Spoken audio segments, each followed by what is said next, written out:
Welcome to Shadowed Tales Archive, a place where forgotten stories breathe again, where whispers crawl from the cracks of reality, and fear finds a voice. Turn off the lights, put on your headphones, and listen closely, because some tales were never meant to be told. Tonight's story is titled, The Silence Below Floor 13. Let the shadows speak. Part 1. The Whisper on Channel 13. The following audio is taken from episode number 47 of the underground podcast, Whispers in the Static. All identities have been obscured. The recording was discovered anonymously inside an unmarked envelope left at a derelict subway station in Detroit, Michigan. You ever work in a place so big that it seems like a small city? That's how Gale Tower felt. 58 stories of cold glass and metal, stretching like a needle into the clouds. Corporate heaven, or hell depending on your floor. I was hired as a facilities technician, elevator maintenance specifically, but even with the badge and clearance, there were areas of the building they told me not to touch.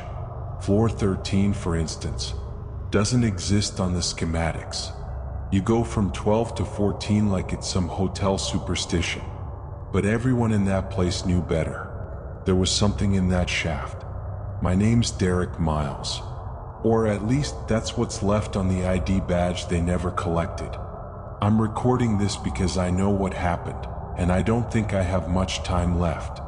My reflection's been blinking out in the mirror. My name doesn't show up in the employee database anymore. My old number rings to no one by that name. My neighbor called me Dennis this morning. I've never met a Dennis. I think I'm fading, just like her. My sister Liv disappeared 8 years ago. She was an intern for Braxton Hale Industries, the company that owns the top half of Gale Tower. She used to text me on her breaks. Dumb stuff. The vending machine ate my money again, face with steam from nose. And then one day, nothing. I filed a missing persons report, but it went nowhere. Surveillance footage? Corrupted. HR claimed she never existed. I still have her damn keycard. Back then, I thought it was a cover-up. Now I know better. When I got hired, I didn't tell them about Liv. I wanted access and I got it. The pay was too good for a guy like me. No interviews. Just a call at 2 a.m. from an unlisted number. You're recommended. We need someone who can keep their mouth shut. Sure, why not? Week 1, I learned the hard rule. Do not service elevator 3. Doesn't matter what floor it's stuck on, just don't. There's even a sticker on my toolkit, E3 equals a no touch. Naturally, that's the first one I investigated. Started with the buzzing.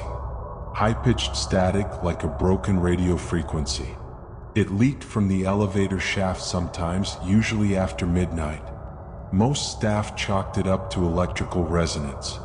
Hell, some even said it was an HVAC issue. But I was the HVAC guy too, and I knew better. The sound wasn't mechanical. It whispered. Sometimes it said names. Not full words, just half syllables, fragments of people's names. But I'd recognize Liv's voice anywhere, and she was down there. I knew it, so I started a log. Day 7 to 1:13 a.m. Buzzing louder tonight. E3 flickering between floors. Cameras glitch. Security feed resets every 13 minutes like clockwork. No one notices. Day 10 to 3:02 a.m. Heard a knock from inside the closed shaft. 4 knocks. Spaced evenly. Then, something scraped the inner wall. Like nails. Metal on metal. Day 14 to 11:59 p.m. Saw floor 13 flicker on the display. Just for a second. Then gone. My keycard doesn't scan on that panel. Even tried override codes. I was getting obsessed. Sleep deprived. My coworkers, well, the ones who still greeted me, started acting different.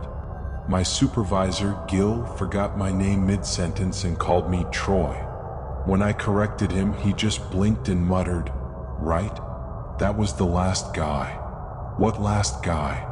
I asked, but he was already walking away. I checked the logbook later. No Troy had ever been employed there, at least not anymore. Everything changed the night I took the service ladder down to E3. Officially, the shaft ends at floor 1. Unofficially, there's an undocumented maintenance hatch below that. You have to pry it open manually. There's no latch. Behind it is a narrow steel corridor, unlit, leading to a freight elevator panel with a single button, -13. Yes, -13. I stood there staring at it. My hand shook so bad I could barely press the button. But I did, and the panel lit up with a soft red glow. The door opened sideways, like an old meat locker, and what I saw inside: no walls, no ceiling, just void. Not darkness, void. It was like looking into static, a swirling mess of black, gray, and bone-white mist. Except the mist was moving, breathing, and inside it were shapes, human silhouettes, some tall, some small, twitching like broken marionettes. One of them stepped forward. It had Liv's face, and her smile. Only her eyes were empty. I didn't go in. I slammed the door shut. I bolted the hatch. I ran back up the shaft, 3 steps at a time, sweat pouring down my spine. I tried to tell security. They scanned my badge. "Sorry? No record of you in our system. I've worked here 2 months." I shouted. "You need to leave, sir, or we'll call building enforcement." Enforcement, not security. Since that night, I've been unraveling. Photos I was in now show blank space where I stood. My email account wiped itself. I can't log into the employee portal. My landlord says the name on my leash changed. My own mother paused on the phone last night and asked, "Derek who?" I don't know how much time I have left, but if you're hearing this, never take elevator 3. And if you ever see floor 13, don't get in. Remembers you, and when it does, the rest of the world forgets. Part 2, The Man Who Was Never Born. Recovered fragment of audio tape, distorted and corrupted. Static removed. Voice print consistent with Derek Myles. Transcript begins. I tried burning the uniform. Figured if I got rid of anything that tied me to that place, maybe it'd stop. Maybe the memories would fade, maybe I'd be safe again. But the patch, that stitched elevator OPS badge on the sleeve, wouldn't burn. I watched it smolder in my sink for 10 straight minutes, glowing but never catching fire. Even after the rest of the shirt turned to black ash. That's when I realized this wasn't something I could walk away from. You don't just leave floor 13, not when it knows your name. The first person who tried to help me vanished 3 days later. Her name was Sonia. She ran the building's maintenance logs. Kinda sharp-tongued, always wore these thick black glasses that made her look like a pissed-off librarian. But she was sharp, smarter than me for sure. I showed her my notes, the shaft readings, the glitching camera feeds, even a screenshot I'd taken of the -13 button lighting up. She stared at it for a long time, then said, "You know this doesn't show up on any of the master files, right?" I nodded. "Then you're either crazy or cursed." She smiled. I think she was joking. She emailed me 2 nights later. Said she found something in the archives, a report from the original architects of Gale Tower. Not the firm listed publicly now, but an older name that hadn't existed since the early 70s, Chandler and Eves. The email said, they filed a suppression clause about the 13th floor. It was there during construction, then removed. The blueprint was altered. One witness reported an elevator door that opened to nowhere. Want to meet? We set a time. She never showed. I called her. Her number was out of service.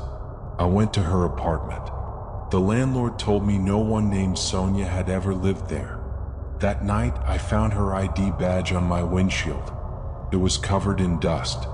Her name had been worn off, but I recognized the photo. She was smiling, glasses crooked. I kept it.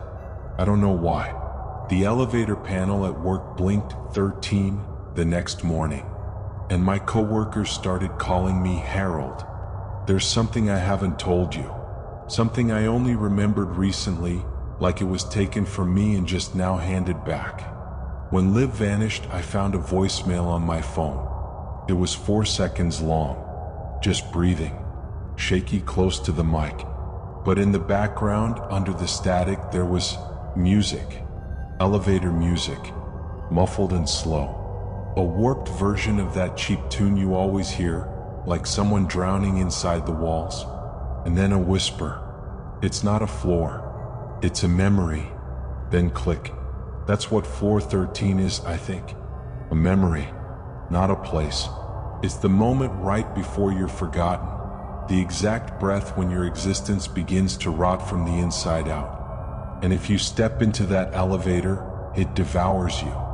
Not your body, your presence, your history. Like erasing a file on a corrupted drive, you don't just disappear, you become unmade. I went back. I had to. If I could find her, even a trace of Liv, maybe I could stop it, reverse it, save someone, prove she was real, that I was real. So I forced the service hatch open again. The shaft was colder than before. The air was thick. The steel beneath my boots felt soft, like flesh. When I pressed the -13 button this time, the panel pulsed red, not lit, pulsed, like a heartbeat. The door opened. The void welcomed me. It wasn't the same as before. This time there were walls, kind of old wallpaper peeling, faint yellow light flickering overhead. The carpet was soaked. Every step made a wet squish. It smelled like mold and static, the kind of smell that has a sound. And down the hallway, mirrors, dozens of them, different shapes, none reflecting me. They showed other people. A woman in a red dress screaming silently. A boy sitting on the floor hugging his knees. A janitor slumped against the wall, hands over his ears. But they weren't looking at the mirrors. They were looking at me. I ran. I didn't know where, just away from the eyes. Away from the walls that didn't echo my steps. Away from the voices whispering my name like it didn't belong to me anymore. And then I saw it. At the end of the corridor, a brass door. It had no knob, just a plaque that read, "To be forgotten, step forward." I reached for it. I didn't open it. Not yet. Because behind me, something else stepped into the hallway. And it remembered me. Part 3, Echoes from the Mirror Hall. Transcript recovered from corrupted audio, recompiled using spectral reconstruction. Voice remains consistent with Derek Myles. Background static increases intermittently. Do not listen alone. I didn't turn around right away. The thing behind me, it didn't breathe like a person. Its exhale was wrong, too steady, too deep, like a machine mimicking human lungs. Each breath dragged down the hallway like a vacuum pulling the air out of the world. And then it said my name. Not whispered, announced, like it was reading it from a tombstone. Derek Myles. My legs gave out. Not from fear, but because suddenly I remembered something that never happened. I was 8, standing in a hospital room, watching my father scream at a doctor, shouting that they'd moved her, that she was just here. But I never had a sister, right? Only now I could see her, Liv, blonde braids, laughing at me with her gap-toothed smile. Then gone, wiped from the family photos, scrubbed from yearbooks, vanished from Mom's memory like a post-it note thrown away. The thing in the hallway had given the memory back, only to take it again. I crawled toward the brass door. Couldn't think, couldn't breathe. The walls were warping, stretching and folding in on themselves like paper in water. The mirrors bled silver. The hallway smelled like old blood and dial-up modems. The creature didn't chase me. It waited. I think that's what makes it worse. The way it lets you run, lets you hope, lets you crawl toward salvation before it pulls you backward. I touched the brass. It burned. Not heat, not fire. It rejected me. My skin bubbled as if the door itself didn't want me passing through. I screamed. My voice echoed, but only in the mirrors. Behind me, the creature took a step forward. The floor didn't shake. The air did. Every inch of my body screamed run, but I was trapped between two horrors. The door that wouldn't open, and the thing that knew my name better than I did. That's when I saw her. Not Liv. Me. Another me. In the mirror nearest the door. He looked terrified. Eyes wide. Hands trembling. But he wasn't mirroring me. He was independent. A copy. A backup. He pressed his hand against the mirror. I hesitated. Then I reached back. Glass turned to water. My body slammed against the elevator floor. Lights above me flickered. 43. 22. I was ascending. Fast. Elevator 3 hissed as it rocketed upward like it was escaping the underworld. I was soaked in sweat and something thicker. My fingertips tingled. Blood pooled in my mouth. When the doors opened, I was back in the lobby. At least, it looked like the lobby. Something was off. The receptionist didn't recognize me. Security guards asked if I was here to interview. My badge was blank. No photo, no name, no chip. Even the paintings on the walls had changed. I remembered a skyline print behind the front desk. Now it was a black and white portrait of people waiting in a line, their faces blurred out. I looked for Sonia, Gil, even Tom from the mailroom. Nothing. No one remembered them. No one remembered me. I stumbled into the employee directory. Typed in Myles Derek. No results. Typed in Olivia Myles. Nothing. I opened the internal elevator logs, desperate for something. A glitch. A login attempt. Anything. But there was no elevator 3. There never had been. Later that day I got an email. No sender. No subject. Just one sentence. You stepped out, but the copy stayed. I stared at the screen until it went black. That night I went home. Or to the place I thought was home. My key didn't fit the door. A man answered. Tired. Middle-aged. Said he lived there. Said his name was Derek Myles. And behind him, a woman's voice asked, "Who's at the door, babe?" She sounded like Liv. I backed away. Sat on the curb outside the building until sunrise. Tried to remember my own birthday. I couldn't. All I remembered was static. And that voice. It's not a floor. It's a memory. Now I live in cheap motels. I drift. I only wear clothes with no logos. I don't sign my name anywhere. I avoid security cameras. If someone tries to take my photo, I smile and move on, because cameras forget me after a while, too. I carry the recorder. This one. I speak into it every night, just in case I forget myself. And maybe if you hear this, you'll remember me. Because if you forget, if no one ever says my name again, I go back to the mirror, to the door, to them. Part 4. 13 stairs down.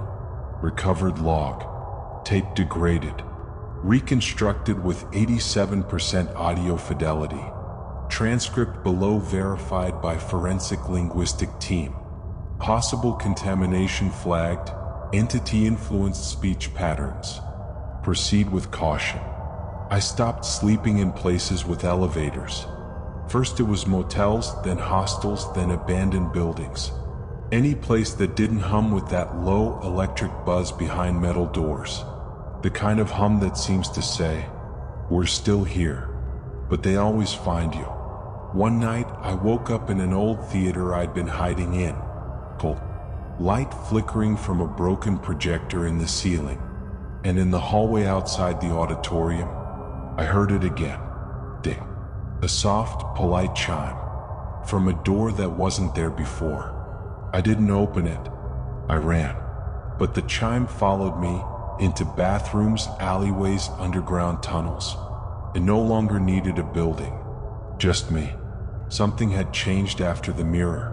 After I touched the reflection, I thought I'd escaped, but all I did was trade places. I started keeping a second notebook, one that I don't write in, just leave blank pages with dates and numbers. And every morning I check to see if something's been added. So far it hasn't failed. Someone or something is filling it out. The handwriting isn't mine. Here's one of the entries. 13 stairs. Basement. Do not look down before the 6th step. Do not speak on the 9th. Don't think on the 12th. Do not turn back on the 13th. No context. No explanation. Just that. I didn't believe it until I saw the staircase. It was under a condemned hotel near Detroit's old Midtown. No lights. No markings. Not even real stairs. Just carved stone steps descending into a black that felt thick. I don't know why I entered. Maybe it was the handwriting. Maybe it was the fact that it matched Liv's. Yes, I'm sure now. The letters looped the same way hers did when she wrote birthday cards. I hadn't remembered that until that moment. And once I did, I had to go down. Step 1. Sound disappeared, like stepping into a vacuum. No wind, no breath, not even the echo of my shoes. Step 2. My thoughts slowed. I struggled to remember where I was, why I came. My name flickered like a faulty light bulb. Step 3. The walls narrowed. Stone pressed close. Damp. Smelled like rust and mold. Step 4. I heard someone behind me. Breathing. Shallow, desperate. But I couldn't look. I remembered the rules. Step 5. The breathing stopped. Step 6. Something whispered. You were never born. I clenched my jaw and moved on. Step 7. Static. That old elevator hiss came back. Faint but constant, like I'd stepped into its arteries. Step 8. Light. A dim red pulse from below, matching my heartbeat. Too fast. Step 9. I almost said something. My lips formed words before I remembered. Don't speak. A sob tried to crawl out of my throat. I swallowed it like poison. Step 10. Shadows passed me going up. Fast. Silent. Cold. They brushed against my skin like smoke but left a burn. One of them had my face. It mouthed something as it passed. Too late. Step 11. There was no step, just space. I had to fall down to the next level. Knees cracked against stone. Blood dripped down my shin. But the pain helped. It reminded me I still existed. Step 12. I thought of Liv. The memory almost exploded behind my eyes. Her voice, her laugh, her missing front tooth. The night she disappeared. The voicemail. I almost thought too long. Step 13. I turned forward. The stairs ended at a rusted steel door, and on it a plaque. Exit floor 13. Except the letters were scratched out. Underneath, written in what looked like nail grooves. She's inside. I opened the door, and what I saw, it wasn't a floor. It was a train station. Underground. Endless. Abandoned. Old wooden benches rotting in place. Flickering overhead bulbs suspended from cables that creaked in invisible wind. And a single track stretching into the black. There were no people, but the benches were full. Figures. Motionless. Heads tilted downward, as if they'd fallen asleep long ago or were waiting to be remembered. Each one wore a badge. Each badge had no name, except one. I saw it from across the platform. A figure in a gray hoodie, legs swinging like a child. The badge read, Olivia Myles. Her eyes were wide when she saw me. Not surprised, not scared, like she'd expected me. She mouthed something. I couldn't hear it. The train lights appeared in the tunnel behind her. I ran toward her. The track shuddered. The air turned thick. The platform pulsed like a heartbeat. The benches began to empty, not with movement, but with forgetting. One by one, the seated figures faded into static, like old VHS tape melting away, until only Liv remained. She pointed at the train, then at the tunnel, then at me. Part 5. The train doesn't stop here. Recovered transcript from cassette number 5 marked, Do not duplicate. Audio contains heavy distortion beyond the midpoint. Background tone analysis matches patterns identified in previous Floor 13 events. Listener discretion is advised. I froze when the train lights hit her face. Liv hadn't aged a day. Still 19, still in that ratty hoodie she wore to every Thanksgiving. Her eyes locked onto mine across the tracks. What? Unblinking. Full of some silent message I couldn't decode fast enough. The train roared behind her. Metal wheels screaming over rusted rails. Sparks like fireflies shooting from the friction. But there was no sound of brakes, because this train wasn't slowing down. She pointed at me, then at herself, then downward. 3 times. Me, her, down. I didn't understand until I saw her step off the platform and into the train. Not onto it, into it. The metal rippled like liquid swallowing her, and then she was gone. I screamed, ran along the platform, tracking the speeding train, its headlights carving tunnels of dust and memory through the air. My hands pounded on the cold iron wall as it blurred past me. But it didn't stop, didn't even see me. And then something else emerged from the dark, from the same tunnel. Not a second train, not quite. It was a door, suspended in nothing. A single wooden door with a brass handle, hovering where the tunnel ended. And as the train vanished into the dark behind it, that door began to glow. A sign blinked to life above it, passengers only. I stepped toward it, breathing hard, half certain I'd lost my mind. The moment I touched the handle, I saw everything. Not in visions, not in memories, but in layers, peeling away from my brain like old paint, reality by reality. My first job at the hotel in Seattle, gone. The dog I thought I'd had as a kid, false. The apartment I lived in last winter never existed.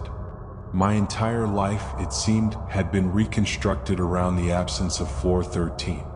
And now the scaffolding was falling apart. Inside the door was a waiting room. 2 perfect, white chairs in rows. A coffee machine hissing softly. A potted plant that never died.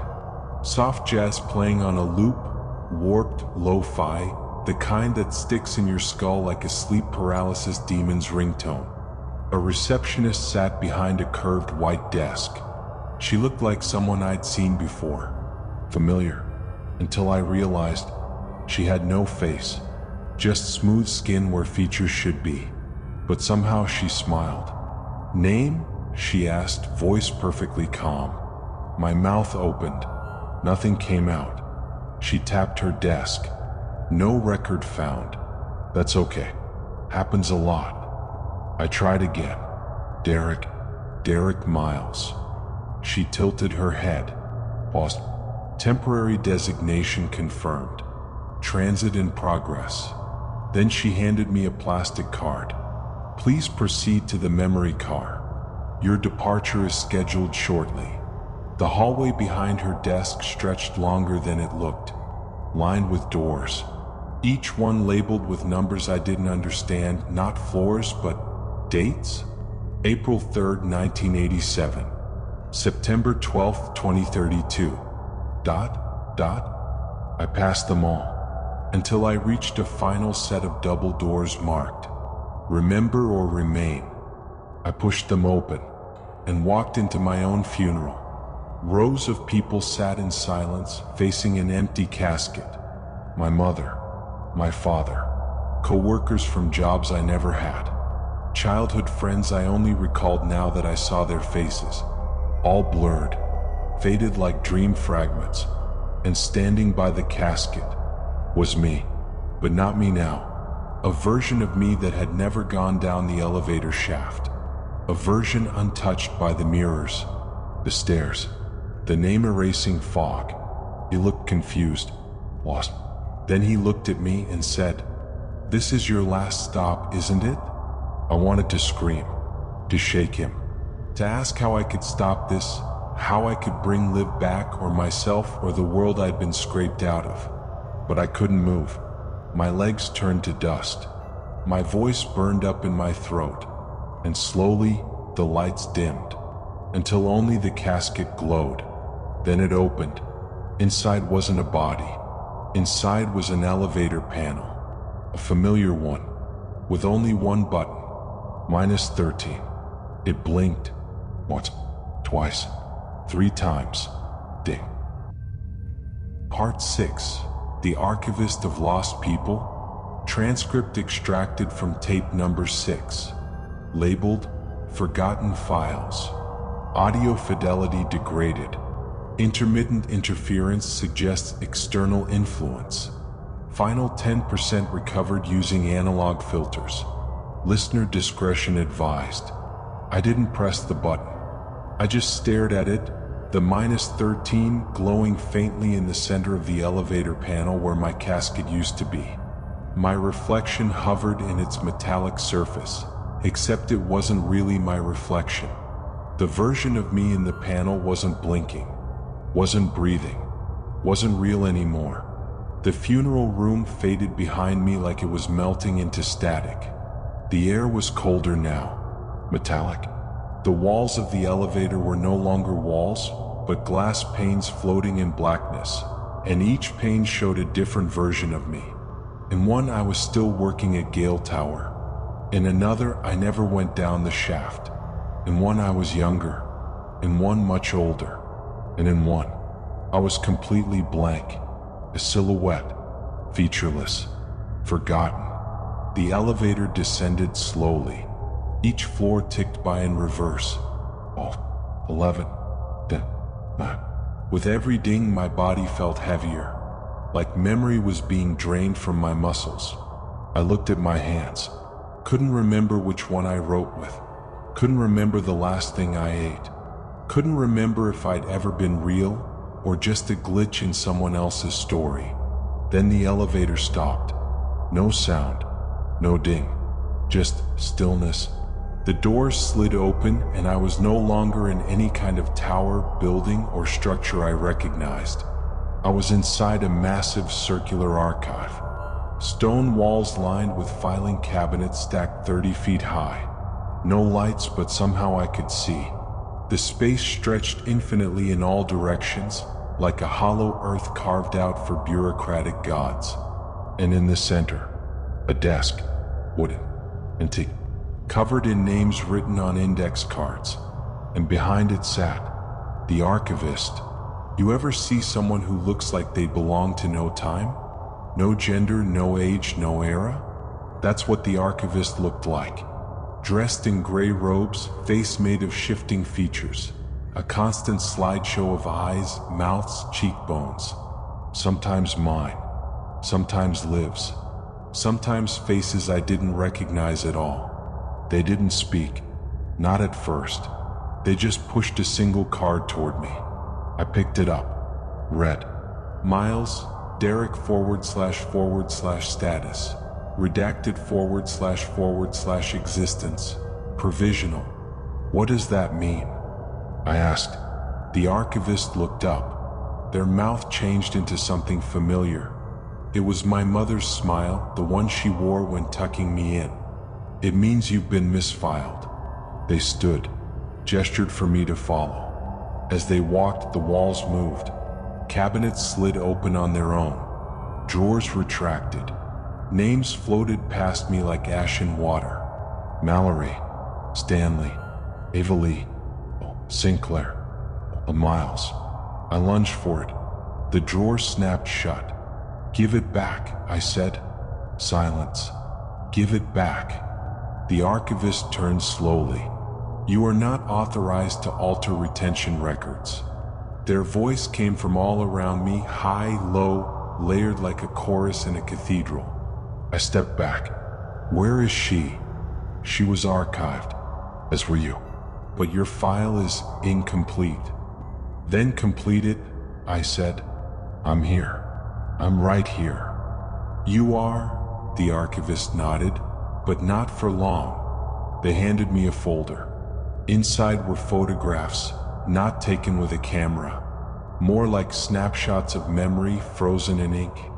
Me and Liv on the swings. Her birthday cake. Her at the edge of Gale Tower's elevator. Me later standing at the same shaft. And then, a blank page, followed by a second, and a third. "These," the archivist said, "are all the moments no longer remembered." By who? By everyone. I dropped the folder. Suddenly I couldn't feel my heartbeat, couldn't feel my feet. The floor rippled beneath me like a broken simulation. The archivist leaned forward. "Do you want to be remembered, Derek?" I nodded. "Then make someone remember you." The desk split in two. A staircase spiraled downward into red fog. Not stairs, memories. I saw flashes in the mist. Liv laughing. Carson crying. My supervisor Gil erasing files. Me watching everything. The archivist handed me a pen. "Write your name on the wall at the bottom." "What happens then?" "If someone sees it and remembers, you stay. And if no one does?" They didn't answer. They didn't have to. I descended. 13 spirals. Each step harder to take. By the 10th, I was barely walking. My bones felt like paper. My thoughts like echoes. By the 12th, my name was slipping from my tongue. I could barely remember how many siblings I had. If I had a birthday. By the 13th, I didn't even know who I was writing for anymore. But I wrote it anyway. Derek Myles. I exist. I remember. And then I waited. Part 7. The Name in the Fog. Recovered from tape number 7. Labeled Remnant Transmission, Phase C. Audio corruption present. Subject begins exhibiting temporal drift markers. Note: this recording was found playing in an abandoned building, still powered despite no electrical connection. Transcription approved for Shadow Tales Archive. I don't know how long I waited at the bottom of the archive. There's no clock down there. No sound. Just the wall, the fog, and my name scratched in red on ancient stone. Derek Myles. I exist. I remember. At first, the letters stayed sharp. Then, slowly, they began to fade. I tried to rewrite them, but the stone pushed back. Literally. The wall pulsed beneath my palm like it had its own heartbeat, rejecting the ink, erasing me as I wrote. And then I heard it. A whisper. Not from the wall. From the fog. "You shouldn't be here." The voice wasn't Liv's. It wasn't mine. It was a voice I had forgotten, but my body remembered. It belonged to the first person who ever said my name out loud. My mother. Not the one in real life, but the version of her from the fake memories the archivist buried in my head. I turned, and there she was, standing in the red mist like a silhouette drawn from memory. No face, just outline. She held a candle that flickered dimmer and dimmer until the wick threatened to vanish completely. "Names are fragile," she said. "Yours is breaking." "I wrote it down," I replied. "I did what the archivist said." "And how many others have written theirs down?" "I don't know." "Exactly." She stepped forward. The fog parted around her. Inside it, I saw 1,000 names scratched in walls, carved into stairs, etched into skin. None of them burned. None of them held. All of them forgotten. "You don't get remembered," she whispered, "just because you're afraid of being erased."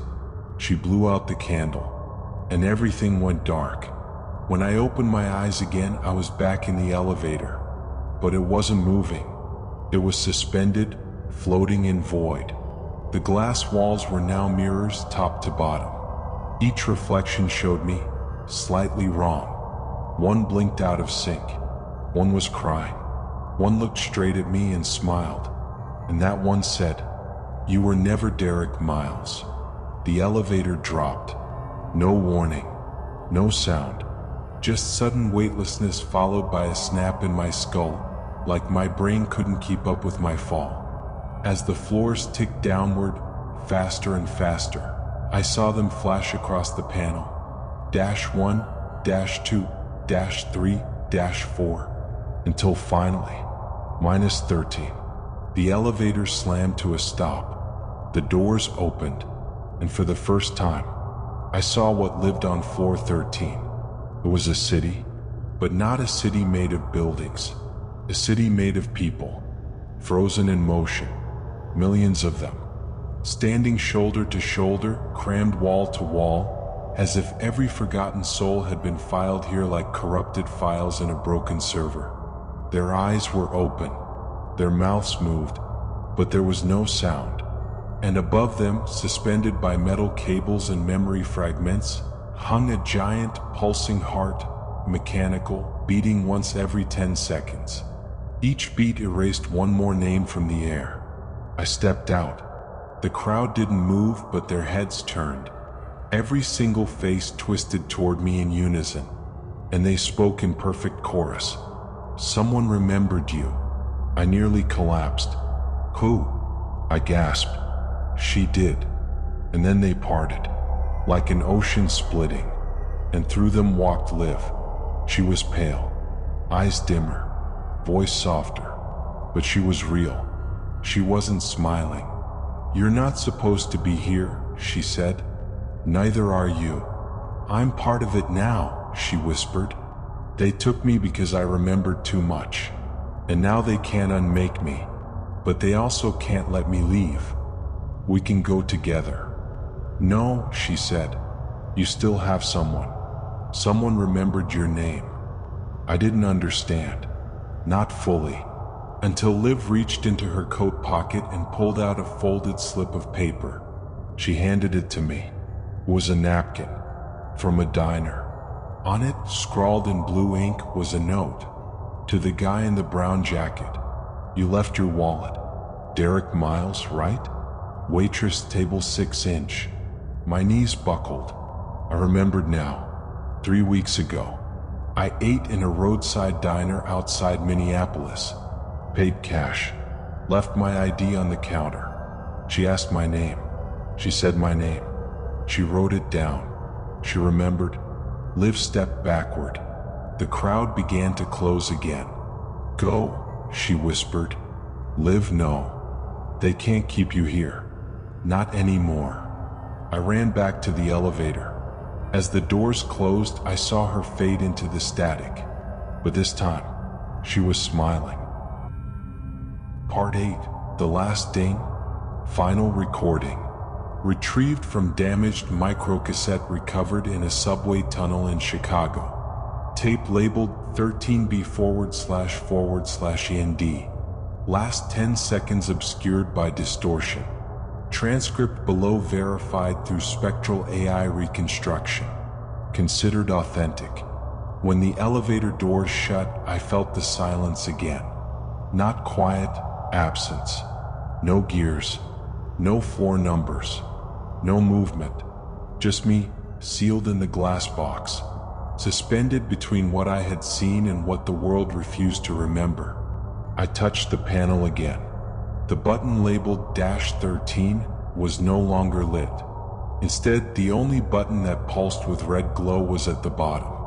It had no number, just one word: return. I pressed it. There was no lurch, no descent. The elevator evaporated. I don't mean that figuratively, I mean it literally stopped existing. The walls peeled away like film burning in a projector. The glass became dust. The ceiling dissolved into mist, and I was falling, not through space, through memory. I fell through the first day of kindergarten, the time I broke my arm on the monkey bars, the birthday party where Liv dropped her cake and cried. I fell through versions of myself, alternate lives, forgotten possibilities. The Derek who never took the job at Gale Tower, the Derek who followed Liv that day, the Derek who never existed. Each version reached out as I passed. None of them could catch me. Then I hit the static. It wasn't sound. It wasn't light. It was in between. That's the only way I can describe it. Like my mind entered a place the universe accidentally left unpainted. A sketch in the margins of reality. And through it, I heard a sound I'll never forget. Ding. One single elevator chime. Cling. Echoing forever. When I opened my eyes, I was in a hospital bed. Clean sheets. Beeping monitors. A nurse adjusting my "4. You're lucky, Mr. Myles," she said.